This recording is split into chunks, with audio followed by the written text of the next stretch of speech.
Bonjour, bienvenue à la 5e capsule d'introduction à la programmation en R. Lors de cette capsule, on va explorer les structures de données bidimensionnelles, ce qu'on appelle les data frames. On a vu les listes et les vecteurs, donc on mettait des données sur une seule dimension. On va apprendre à mettre des données sur deux dimensions. On va travailler avec ce qu'on appelle des tableaux de données. Et fort probablement que vous êtes familier avec des tableaux de données puisque vous avez peut-être travaillé avec Excel. Ce sont des tableaux de données. Vous avez peut-être travaillé avec des données de recensement, avec des programmes d'analyse statistique. Lorsqu'on a un recensement, lorsqu'on a des données tabulaires, donc on a des données souvent qui vont représenter des individus sur les rangées et des variables sur les colonnes. Ce sont nos deux dimensions. Et c'est bien important à garder ça en tête, je vais même le répéter. Sur les rangées, on a les individus ou les cas qui nous intéressent. Et sur les colonnes, on a les variables, les valeurs qu'on a compilées. La première structure de données bidimensionnelle est la matrice. On va passer peu de temps avec, mais je vous la présente quand même. Elle est l'équivalent de notre vecteur, c'est-à-dire qu'elle est atomique. On ne peut mettre qu'un seul type de données dans une matrice. Ici, qu'est-ce que je vais faire? Je vais définir ma matrice avec la fonction matrix. J'utilise une concaténation de 6 nombres. Je vais lui dire j'aimerais avoir 3 rangées, 2 colonnes. Je passe ceci à matrice. On va regarder matrice est-elle atomique? Vrai. Donc, ce sont uniquement des nombres qu'on a dans notre matrice. Je vais essayer de créer une seconde matrice avec des nombres qui ne sont, avec des valeurs qui ne sont pas du même type. Donc, un 2 caractère 4 true. Qu'est-ce qui va se passer?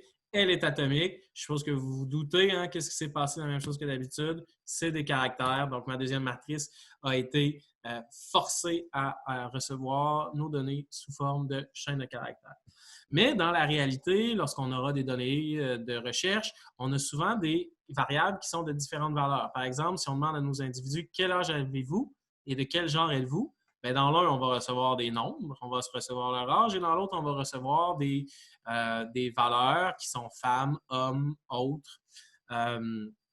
Et donc, on veut pouvoir être capable de gérer différents types de données côte à côte. Donc, on utilise le data frame pour ça. Je vous montre tout de suite comment est-ce qu'on définit un data frame. On utilise la fonction data frame, data.frame, on ouvre les parenthèses. On va définir les différentes rangées. Donc, dans une rangée, j'ai des nombres de 1 à 3. Dans une autre rangée, j'ai un vecteur de chaîne de caractères. Et donc, vous remarquez qu'on met des noms à nos colonnes, ce qui nous aide à retrouver nos variables.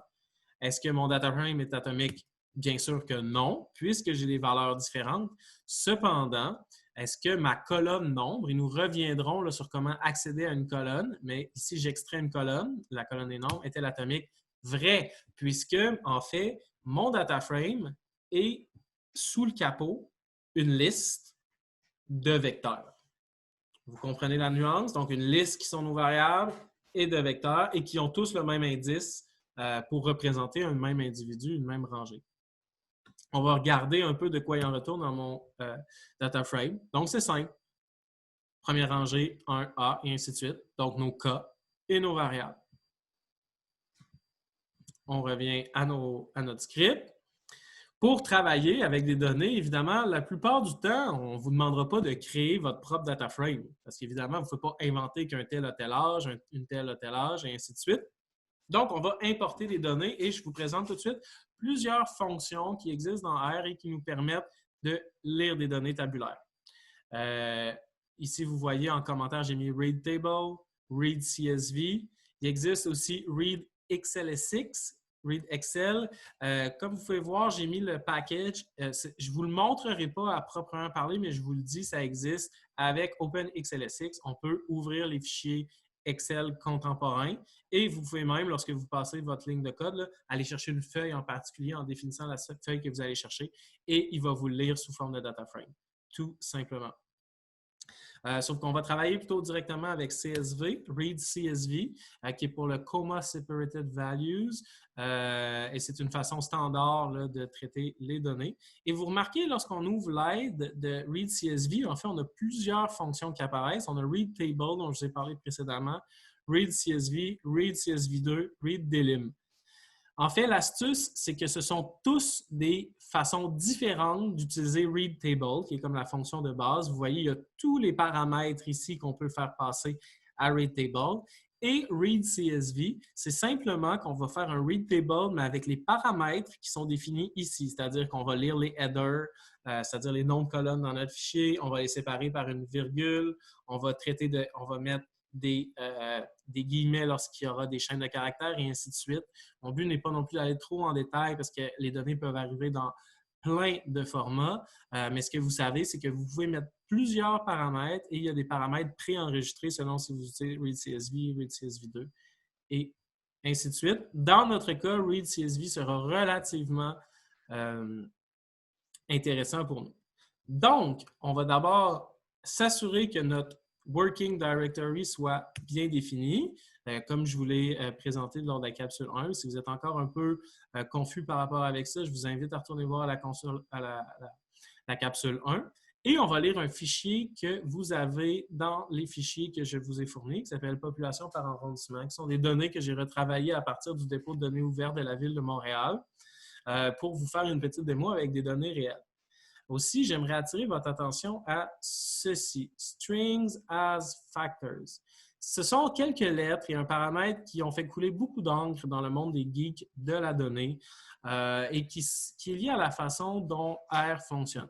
Je vous fais l'aparté parce que mon but, c'est de vous donner un enseignement complet, mais évidemment, ce n'est peut-être pas l'élément que j'espère que vous allez retenir en premier lorsque vous allez vous rappeler de ce cours, mais allons-y quand même. Le facteur est un type de données qui existe dans R et qui nous vient des données de sondage. Vous vous rappelez, lorsque je vous donnais l'exemple, lorsqu'on demande à des répondants d'un sondage de nous donner leur âge et leur genre. Le genre est un facteur. Qu'est-ce que ça veut dire? C'est que pour une même colonne, on va avoir quelques valeurs qui vont revenir fréquemment. Par exemple, si on accepte dans notre sondage qu'on prend femme, homme, autre, par exemple, on ne peut accepter dans nos colonnes que ces trois réponses-là. Il n'y a pas de précisé ou de détail. C'est une façon de classifier notre information. Et AR, comme ça a été utilisé initialement pour traiter des données statistiques, va donc transformer ces chaînes de caractères pour en faire des facteurs pour réduire la complexité des réponses. Cependant, vous êtes dans un cours de traitement de texte par ordinateur, d'analyse de texte par ordinateur. Lorsque vous allez lire des CSV, des fichiers de données, vous allez recevoir des tonnes et des tonnes de texte. Imaginez si R commence à se dire « Oh, chaque entrée textuelle ne revient que quelques fois » et se met à optimiser ça. Mais en fait, à chaque entrée, vous avez peut-être un texte complet, vous avez peut-être des centaines de pages si vous analysez des livres. Et là, R va se mettre à se comporter de manière absolument inadéquate pour gérer du texte massif. Et donc, ce qu'on va lui dire en utilisant ce paramètre string as factors false, c'est qu'on lui dit « Essaye pas de résumer ce que j'ai dans mes chaînes de caractères. Ce n'est pas juste 2 ou 3 options dans un sondage. Tous les textes sont uniques et tous les textes sont gros. Et si vous ne le faites pas, ce strings as factors égale false, il va prendre pour acquis que ce sont des facteurs et votre objet va devenir beaucoup plus lourd qu'il ne l'est. Déjà qu'il va être lourd et que ça va être des enjeux de performance, vous vous alourdissez énormément. Et je rajoute un dernier point très geek. Ceux qui détestaient ce paramètre, qui détestaient ce comportement de R, ont gagné. Et la toute nouvelle version de R prend pour acquis que strings as factor, par défaut, est à faux. Donc, peut-être que dans le futur, vous n'aurez plus à vous embêter avec ceci, mais personnellement, ici, je travaille avec une version de R qui, je crois, est plus ancienne, et donc on ne prend pas de risque en ne sachant pas la version qu'on a. On met string as factors égale false, mais j'ai bon espoir que dans 5 ans, lorsque vous terminerez vos études, peut-être doctorales, vos scripts n'auront plus besoin d'être à ceci puisque vous serez passé à une nouvelle version de R. Fin de l'aparté immense, importons les données et mettons-nous au travail. Donc, dans Ville, je mets le fichier, donc je read mon CSV, et tout de suite, je mets dans Ville. On va regarder, avant de voir le contenu de Ville, c'est quoi sa structure. Donc, il est devenu automatiquement un data frame en voyant qu'on avait des informations dans un tableau, dans un CSV. On a des data frames, on a 2 colonnes, on a l'arrondissement et la population en 2011. On va pouvoir aller regarder un peu plus en détail avec View. Donc, on a les arrondissements, on a les populations. Vous vous souvenez toujours de head, tail, toujours pratique lorsque vous voulez voir l'intérieur de données massives. Ici, on a peut-être une trentaine de rangées, donc ce n'est pas la fin du monde, mais on peut aller donc chercher les 6 premières valeurs. On voit tout de suite les noms de colonnes apparaissent. Même chose avec tail, on préserve les noms de colonnes, les rangées. on a un résumé des premières et des dernières données de notre fichier. Quand on veut accéder aux données, c'est très similaire à ce qu'on faisait avec les listes et les vecteurs, c'est-à-dire qu'on va utiliser un bracket et on va utiliser des brackets carrés, hein, ne pas mélanger avec les brackets avec le petit bout qui dépasse comme quand on définit des fonctions. On va donc pouvoir accéder directement aux données. Qu'est-ce qui se passe si on met un seul indice? Rappelez-vous qu'on est en 2 dimensions, hein, donc normalement, on devrait définir les 2 dimensions. On a toute la première colonne. Et lorsqu'on va mettre 2, on va recevoir donc toute la deuxième colonne. Si ce que je voudrais, je peux aussi demander la deuxième colonne ainsi, sauf que voyez-vous la différence? Ici, quand on l'a demandé sans mettre la virgule, on avait la colonne. Ici, on a fait un peu comme quand on faisait un double bracket pour les listes. On a les données qui sortent de manière brute sans qu'elles soient préservées dans le data frame. Et si je mets le 2 avant la virgule, qu'est-ce qu'on a? On a la rangée numéro 2. Donc, si on met un nombre, un indice unique, on va avoir la colonne complète en préservant son format. Si on met un nombre après la virgule, on va avoir la colonne brute sans préserver le format. Et si on met donc la rangée 2, on reçoit le data frame avec un seul cas. On va vérifier qu'est-ce qui se passe ici. Is atomic ville 2? Bien sûr que non. On a une rangée, on a différentes valeurs. Mais si on prend la colonne, oui, parce qu'une même colonne doit contenir des données similaires. Et c'est aussi des valeurs numériques. Il y a d'autres façons d'accéder à nos colonnes. Et ici, je les mets toutes. Et toutes donnent le même résultat, c'est-à-dire qu'on va faire la moyenne des populations. Donc, on peut faire ville, symbole de dollar, nom de la colonne. On peut faire ville, virgule 2. On peut faire ville entre guillemets le nom de la colonne et on peut faire ville, virgule, nom de la colonne. Donc, vous allez voir, ça fait toute la même chose. Oh, non! Pourquoi ça ne fonctionne pas? Il fallait mettre la virgule. N'oubliez pas la virgule. Et j'en profite donc pour être extrêmement pointilleux. Ce sont des choses pas si simples là, de voir mettre la virgule au bon endroit. Mais il suffit qu'il manque une virgule et R va se comporter de manière inappropriée. Vous pouvez aussi faire des sélections conditionnelles dans votre data frame. Vous remarquez ici le double égal, c'est exactement la même chose. Donc, c'est une condition où est-ce qu'on va comparer deux valeurs. Regardez ce que je fais ici. Je vais lui dire, et regardez, on est avant la virgule. Donc, puisqu'on est avant la virgule, on va chercher un cas, une rangée, puisqu'on est dans la première partie avant la virgule. Et ma condition, c'est regarde tes populations de villes, donc tous les cas qui vont me sortir, va dans la colonne population de ville pour chacune des rangées et regarde si la population est égale au minimum de la population de la ville. Donc, min, vous vous souvenez, on l'avait vu précédemment avec max, ça nous permet de trouver la plus petite valeur. Donc, ici, cette ligne-là va nous faire trouver la plus petite valeur, qui est l'île d'Orval. Et je voulais attirer sur votre attention là-dessus. Il y a un arrondissement à Montréal où est-ce qu'ils sont 5 personnes. Vous irez fouiller ça sur Internet. Quand j'ai joué avec le jeu de données, j'étais très curieux de voir, mais où est cet arrondissement à 5 personnes? Un indice, c'est une île. Je vous le dis, il y a des outils plus simples pour extraire des données de manière conditionnelle.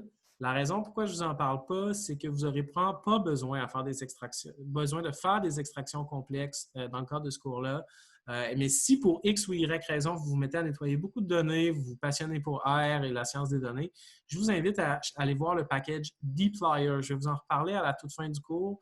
Il y a moyen de filtrer des données de manière beaucoup plus intuitive que cette espèce de chose que j'ai fait ici, mais je tenais quand même à vous dire que vous pouvez mettre une condition dans la section de votre rangée dans un data frame pour aller chercher uniquement les rangées qui répondent à cette condition-là.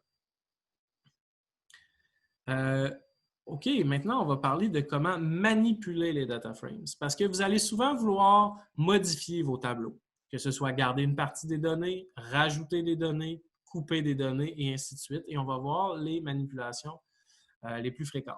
Je vous montre encore plusieurs fonctions. Vous remarquerez, hein, on voit beaucoup de fonctions à partir du moment où est-ce qu'on travaille dans des data frames parce que plusieurs des manipulations ont déjà été pensées, écrites, et il suffit d'utiliser la bonne fonction pour faire ce qu'il faut. Donc, on va utiliser le jeu de données Iris, qui est un jeu de données classique qui a été dans le monde universitaire par Ronald Fisher dans l'article The Use of Multiple Measurements in Taxonomic Problems. Je pense que c'est un article qui date des années 30. Les résultats sont plus ou moins quelconques, mais il semblerait qu'ils aient été intégrés directement dans R avec la fonction data et on va chercher ce jeu de données-là. Vous voyez donc, on a des grandeurs de pétales et de sépales des plantes avec différentes espèces. Puis je vais utiliser ces données-là pour vous montrer comment manipuler notre data frame. D'abord, si on veut connaître nos noms de colonnes, très important pour savoir qu'est-ce qui est dedans, on a call names, c'est une fonction explicite. On a fait que lui passer le nom de notre data frame et il va nous sortir les colonnes. On peut aller chercher le nombre de colonnes, ncol, donc le nombre de colonnes. Effectivement, ça coïncide, 5. Nombre de rangées, 150. On a donc 150 cas de fleurs. Et on fait la même chose qu'avant. On va voir la tête de nos données. Ça nous permet d'avoir une petite idée de ce que c'est. La tail, je répète, mais ce sont des fonctions très utiles lorsque vous ingérez un jeu de données en mémoire et que vous voulez voir comment ça fonctionne. On va ici utiliser la fonction unique qui nous permet de ressortir des valeurs uniques. Ici, ce que je vais faire, je veux connaître les différentes espèces parce qu'on va jouer sur les espèces pour faire ce qu'on va faire. Ce que je vais faire, en fait, c'est que je vais résumer nos données. On va aller faire des moyennes par des caractéristiques pour faire un nouveau tableau résumé de nos données. Et vous allez voir, c'est peut-être le morceau de programmation le plus consistant que vous allez avoir dans le cadre de ces capsules-là. Prenez le temps de réfléchir, de bien comprendre tous les morceaux. Je vous avertis, c'est un petit peu plus compliqué que ce qu'on a fait précédemment, mais si vous faites l'effort de digérer ce que je vous présente, vous êtes à peu près capable de nettoyer des données par vous-même, peu importe le tableau. Donc, premier outil unique, ça nous permet de ressortir mes différentes espèces. Donc, je lui dis, va dans le data frame iris, sors-moi la colonne species. Vous vous souvenez, j'aurais pu écrire unique iris bracket species. Ça m'aurait fait la même chose. Vous savez qu'il y aurait eu d'autres façons. J'aurais pu y aller avec un indice.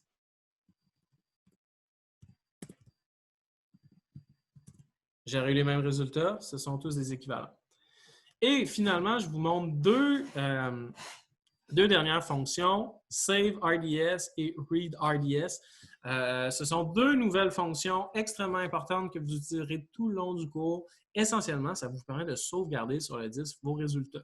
Donc, si vous faites rouler un algorithme, ça vous prend 5-10 minutes, vous avez des nouveaux résultats, vous sauvez sur le disque. Donc, si ça crash, si vous revenez plus tard, si vous voulez repartir de ce point-là plutôt que d'être obligé de rouler un script très long, vous sauvez en format RDS.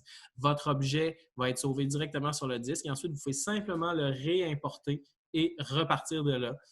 C'est littéralement une façon de sauvegarder ces données puisque le script lui-même ne sauvegarde pas les données. Bonne nuance, le script lui sauvegarde les opérations, mais les résultats, vous devez les sauvegarder vous-même au besoin, très important. Donc, Save RDS, on va aller voir de quoi il en retourne. Save Read Info, donc la même base, essentiellement le même programme. Et qu'est-ce qu'on fait? On va lui donner un objet, donc quelque chose qu'on a mis en mémoire, une variable qu'on a, et le nom du fichier. Ce sont les deux paramètres nécessaires pour utiliser cette fonction-là. Et on va l'utiliser plus tard, vous allez voir. Et j'en rajoute encore, ce sont d'autres fonctions qu'on va utiliser très bientôt. CBind, RBind. Qu'est-ce que ça fait? C pour colonne, R pour rows, pour les rangées, bind, lier. Donc, vous avez des nouvelles données. Par exemple, dans votre data frame, vous avez les données qui datent de 2000 à 2015. Vous recevez un nouveau sondage. Vous voudriez rajouter à votre tableau les nouvelles données. Vous allez utiliser RBind pour les mettre ensemble, mais ça ne fonctionne que si vous avez les mêmes colonnes, évidemment, ou vous avez une nouvelle variable, ou vous voulez calculer une nouvelle variable. Chose qu'on va faire, on va calculer les moyennes. Donc, on veut intégrer les moyennes à notre tableau, par exemple. Bien, on va mettre CBind, on va rajouter une colonne à notre tableau. On va voir en détail comment je vais faire ça dans les prochaines lignes. Et finalement, dernière fonction qui est assez similaire à paste que vous avez utilisé précédemment, mais c'est paste 0. Pourquoi? Vous vous souvenez, dans paste, on va mettre un séparateur, un espace blanc entre les mots. C'était utile pour construire des phrases lorsque je jouais avec les noms d'animaux précédemment. Avec Pace 0, on n'a juste pas ce paramètre-là. Donc, on veut juste tout coller les chaînes de caractères ensemble. Vous allez voir qu'est-ce qu'on va faire avec ça.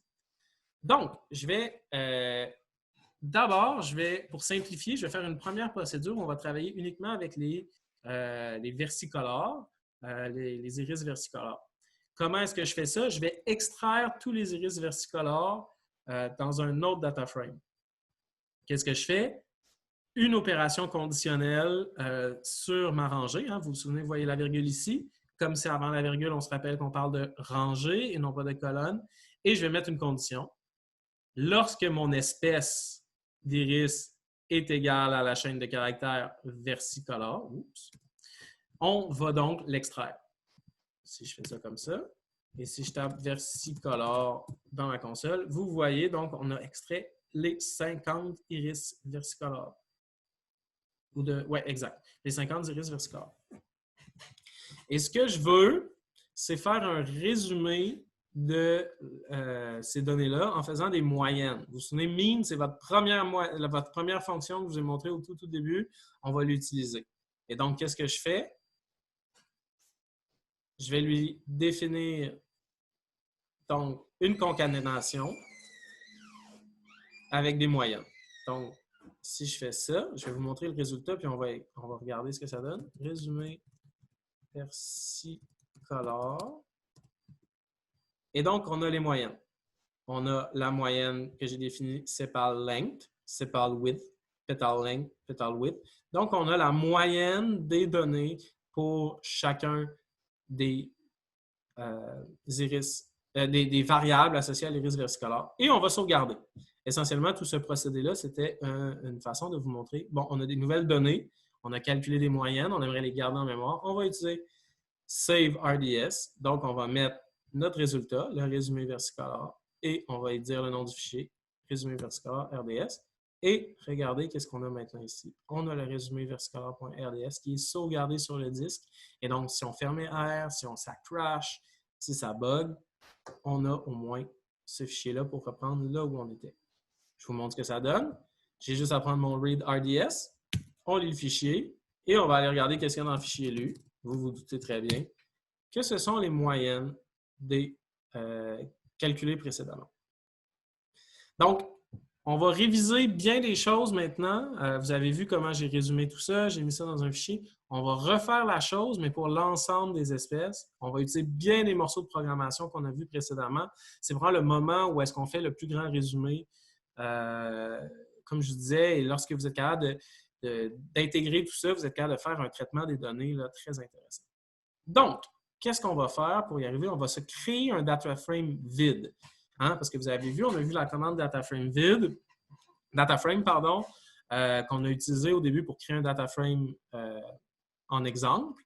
Mais moi, je ne sais pas encore combien je vais avoir de valeurs, donc je vais le créer vide, puis on va rajouter des données au fur et à mesure. Donc, on crée ça. Pourquoi est-ce qu'on doit créer un dataframe vide? C'est qu'après, moi, je vais référer à ce dataframe-là, un peu comme un coffre, et je vais rajouter des éléments. Si je n'ai pas défini précédemment que ce dataframe existe, même s'il est vide, lorsque je lui dirai « mets ceci dans mon data frame », il va dire « mais non, il n'existe pas ». Mais un data frame vide existe et est prêt à recevoir de l'information. Donc, qu'est-ce qu'on va faire? On va utiliser une structure de contrôle itérative. Qu'est-ce que je veux faire? Vous vous souvenez, unique, iris, species, qu'est-ce que ça fait? On sort chacune des espèces. Je vais utiliser une boucle itérative. Vous vous souvenez? For flowers in unique irises. Qu'est-ce que ça nous donne? Pour chacune des fleurs qu'on a, on va avoir la valeur textuelle. Ensuite, je vais refaire la même opération que ce qu'on a fait précédemment. C'est-à-dire que je vais faire une sélection dans mon data frame à partir d'une condition. Si mes iris correspondent à la fleur qui est en mémoire lors de l'itération, donc vous vous souvenez, d'abord, on va avoir une Setosa, ensuite, on va avoir la versicolore, on va avoir la virginica. Donc, à la première passe dans ma boucle, je vais lui dire « Sors-moi dans le data frame les iris qui correspondent à Setosa. » Et on va avoir que les Setosa. On va refaire ce résumé des fleurs-là en faisant les moyennes, comme on a fait précédemment. Et ensuite, je vais utiliser rbind pour lui dire « Rajoute-moi des rangées à mon résumé des fleurs. » Et qu'est-ce qui va se passer? C'est que je vais lier un data frame vide à un data frame qui contient la fleur. Et ensuite, on va avoir dans notre résumé des fleurs l'acétosa. Ensuite, on va rajouter, lors du deuxième passage, on va avoir versicolore. On va prendre que les versicolores, on va en faire la moyenne et on va rajouter à nos cétosa les résultats de nos moyennes. Et on va faire la même chose pour la virginica. Donc, qu'est-ce qui se passe si je roule ma boucle et que je vais voir mon résumé des fleurs? On a donc des valeurs avec des noms de colonnes, ma foi, un peu particuliers. Donc, qu'est-ce qu'on va faire? Remarquez qu'ils ont comme importé les valeurs de la première rangée. On va vouloir définir... Ah oui, on veut aussi rajouter une colonne pour savoir de quoi elle en retourne. Fait que je vous ai montré rbind, mais on va avoir allié une colonne. Notre colonne, c'est pas compliqué. On veut les valeurs uniques des espèces. Donc, on va rajouter cette colonne-là, cbind, associer les colonnes du résumé des fleurs et une colonne qui contient les valeurs uniques. Et ensuite, on va lui dire, donne-moi les noms de colonnes du data frame iris. Call names, on l'avait vu précédemment, ça vous donne les noms de colonnes, mais on peut les définir comme toute variable, on peut la redéfinir avec notre symbole d'attribution et donner les noms. Et si je regarde ce qu'il y a dans le résumé des fleurs, sepal length, sepal width, petal width, species. Est-ce que c'est bon? Moyen, parce qu'il faut se souvenir qu'ici, on n'a pas vraiment la longueur de chacune des sépales, mais bien leur moyenne. Donc, ce que j'aimerais, ce serait de modifier mes noms de colonnes pour être capable de les nommer avec des moyennes, puis on va utiliser d'autres éléments de programmation qu'on a vus précédemment pour y arriver. Donc, je vais me créer une liste vide avec mes noms de colonnes. Même chose, si je ne crée pas ma liste vide avant d'y référer, lorsque je vais vouloir mettre des choses dedans, elle va me dire « ça n'existe pas ». Alors que s'il est vide, il va être capable de vivre avec le fait que j'y mette de l'information. On va prendre encore nos noms de colonnes. Ici, on va faire encore une boucle itérative qui va fonctionner sur les noms de colonnes. Et là, je pense que vous commencez à voir que chaque morceau peut rentrer dans chaque morceau. Hein. Vous comprenez, une fois qu'on a l'information, on peut la remettre dans du code qu'on a déjà et commencer à faire des nouveaux usages. Donc ici, je vais faire mon itération sur mes noms de colonnes et je vais faire if. Si mon nom de colonne n'est pas l'espèce, vous vous souvenez, hein, le point d'exclamation, donc une négation, ce n'est pas l'espèce, je vais modifier mon nom de colonne pour y rajouter point .mean. Donc, mon nom de colonne, je vais lui rajouter avec append. Vous vous souvenez, hein, une liste, on rajoute un morceau de à une liste avec append. Je garde mes noms de colonne, mais j'en rajoute un nouveau qui est le nom de la colonne avec mon paste, colonne qu'on va chercher avec notre itération ici, et on va rajouter un morceau qui s'appelle mean. Mais on va le faire uniquement pour ceux qui ne sont pas les espèces, parce que les espèces, elles, ne sont pas des moyennes. On veut que le nom de colonne reste le nom de la colonne. Et si je roule ce programme-là, hop, il m'a redéfini le nom de colonne. J'utilise mes noms de colonne pour définir mes colonnes.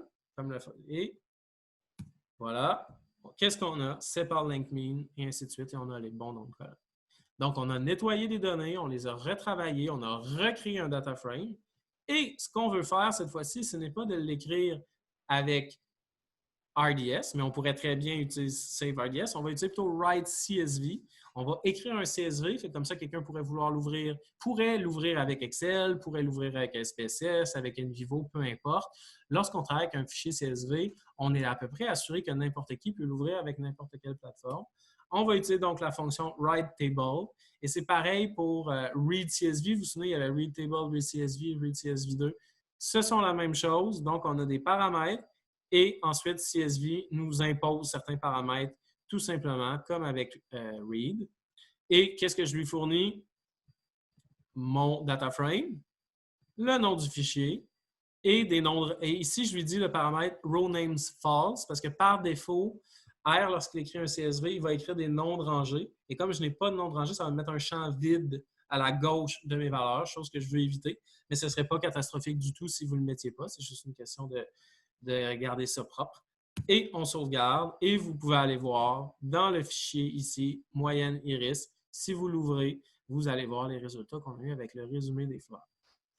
Donc, le résumé des fleurs, c'était aussi un résumé des notions de programmation, comme vous avez pu voir. On peut imbriquer des structures de contrôle conditionnelles et itératives, des data frames, des fonctions, et toutes les fonctions qu'on dirait de input et output, donc de lecture de données, de sauvegarde de données. Donc, je vous invite à travailler avec ça. Peut-être vous voudriez faire une autre manipulation sur Iris. Peut-être avez-vous un jeu de données que vous avez trouvé ou que vous voudriez faire des choses avec. Je vous invite à manipuler ça. Si vous êtes capable de comprendre et de modifier le code que je vous ai fourni avec le résumé des fleurs, je crois que vous avez presque tous les éléments en main pour vous dire que vous êtes maintenant, vous avez des compétences de novice en programmation R et que vous êtes capable de fabriquer un peu n'importe quel programme avec les morceaux les plus simples. Donc, ça termine la section sur l'apprentissage informatique.